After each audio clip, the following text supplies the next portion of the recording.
Thanks for watching. This clip was from our live show exclusively on odds.com. To watch the full video, hit the link below and get paid in full. We move on to afternoon action, and we have a ton of it coming up this weekend, an absolute ton of it. We're going to start with Broncos-Raiders.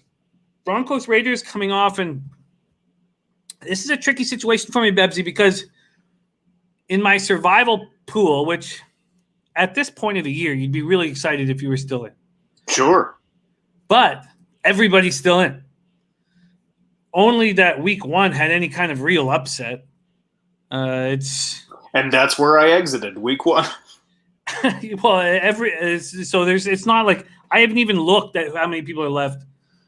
There's too much on the line, and I'm sure there's everybody around. But this is a tricky thing because at this point, I haven't used the Raiders, and I think they're probably the spot. And in saying that, I think I want to bet on Denver in this game. So let's. Okay, yeah, I'm gonna leave it to you for a minute, but I just know that I think we're on the same page here. You know, it's a really interesting spot because the Raiders have looked so good, and now they have the Kansas City Chiefs next week. The Chiefs want blood. What do you think they're thinking about? The Broncos team that's 3-5. Broncos are coming off 34-27 loss at Atlanta. They were down 20-3 at the half. Drew Lock was 25 of 48 for 313 yards, 2 TDs, 1 interception. He also led the Broncos on the ground with 7 carries for 47 yards. Phillip Lindsay, real ugly game, 8 carries for 23 yards. Melvin Gordon, another ugly game, I guess that's fair to say, 6 carries for 18 yards. Jerry Jeudy, what a beast. Jeudy, 7 receptions for 125 yards. He's perfect. What a great draft pick. Secondary struggled without starting cornerbacks. AJ Bouye, he was hurt. Bryce Callahan, both remain questionable this week. And then their tight end, Albert Okwuegbunam, torn right ACL, done for the year. The reason why that's so important is because Noah Fant aggregated his ankle injury. He's questionable. Now Noah Fant has to play. So all that leads me towards the Raiders. You know, wide receiver Tyreek Cleveland is in concussion protocol after taking a big hit versus the Falcons. Deontay Johnson remains questionable. But this huge issue is the Raiders have the Chiefs on deck next week. Raiders are coming up 31-26 win of the Chargers. Herbert's pass to Parham Jr. for a 4-yard touchdown on the final play was overturned. After replay review, Raiders held on. 4th win in 5 games. The Raiders have increased their scoring by 7.7 points per game. Derek Carr, 13 of 23, 165 yards, but he's in control. 2 touchdowns, no interceptions. He's 5th in the league in passer rating right now. 16 touchdowns to only 2 interceptions.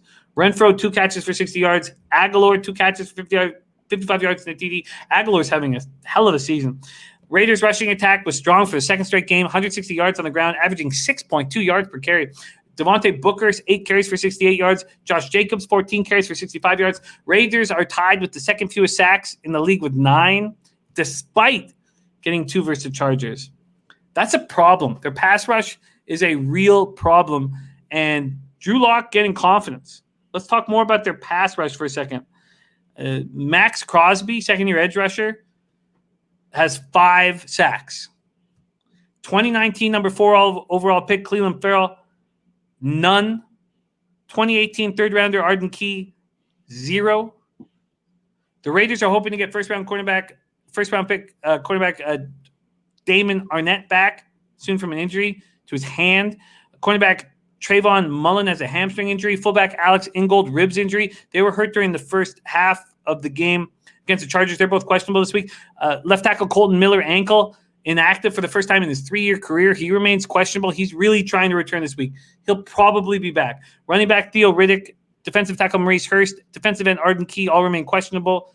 Richie Incognito with the tendon injury, Achilles tendon, could return. And Trent Brown still with COVID, not expected to play. Bebsy, take it away. Yeah, I mean, you hit on a bunch of the things that I was also thinking, in that Everything screams Vegas in this one. However, I worry about that look ahead spot, just like you. They have to be coming into this game confident. I don't think they'll be overconfident. Again, it's a divisional opponent. They're taking this seriously. I just think 5 points is a lot of points. It's more points than I'm comfortable with. So I don't necessarily trust the Raiders to cover that. I do like them to win. For me, the play is the over in this game. I just think with how banged up that Broncos defense is and the fact that the Raiders do love to give up points, I just think the over is a nice look here. We'll talk about Judy for a second if you like. I loved him coming out. He is really starting to get comfortable. Drew Lock is starting to develop a rapport with him. He is a beast. He's such a clean route runner. Like they're going to need him because if Lindsey can't get going, I've been outspoken about how I feel about Melvin Gordon as a running back. I think he's a straight ahead guy, and that's it. I don't think he's going to do anything. He's brutally overrated at quarterback or running back rather. And if Lindsey can't get going, they're going to have to go to the air. So for me, this screams over. The points or the spread. Sorry, I can't take it. Yeah, man, I'm starting to get scared. Brady says, I really like the Broncos money line here. Is this something where you could take the Raiders in your survival pool and then take the Broncos to cover? You would be praised mightily if you hit it. That is, I believe they call that ballsy, Jimmy.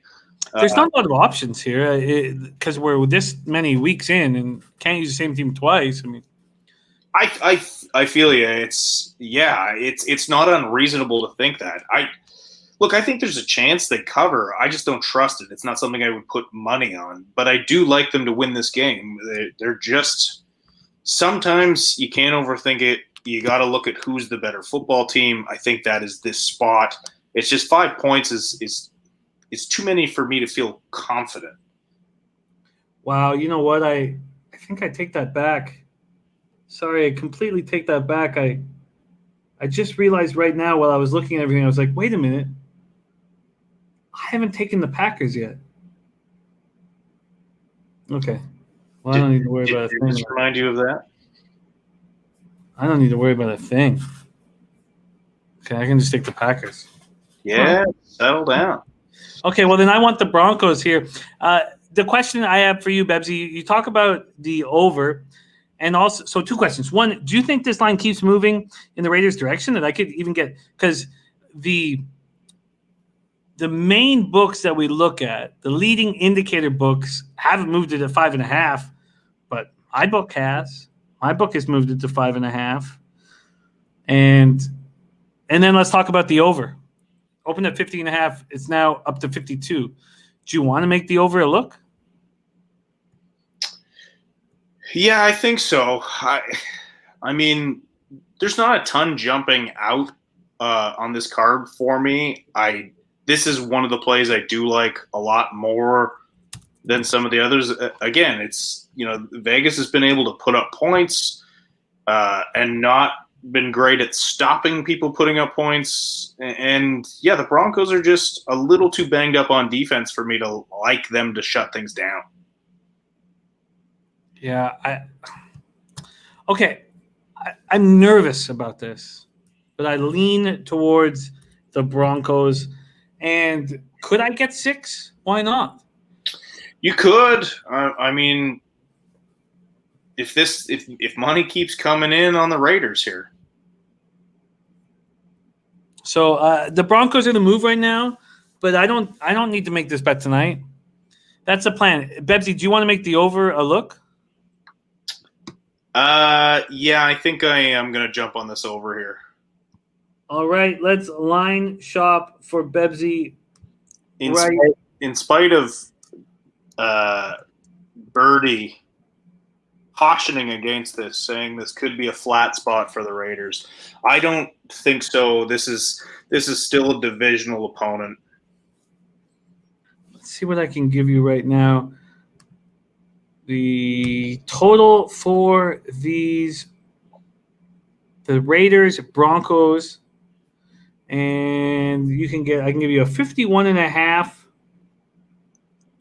Wow, it's moved to 52.5 at some books. 51.5 and minus 115 at BetMGM. Yeah, let her rip, Jimmy. Bebsy over 51.5 minus 115 at BetMGM. Okay,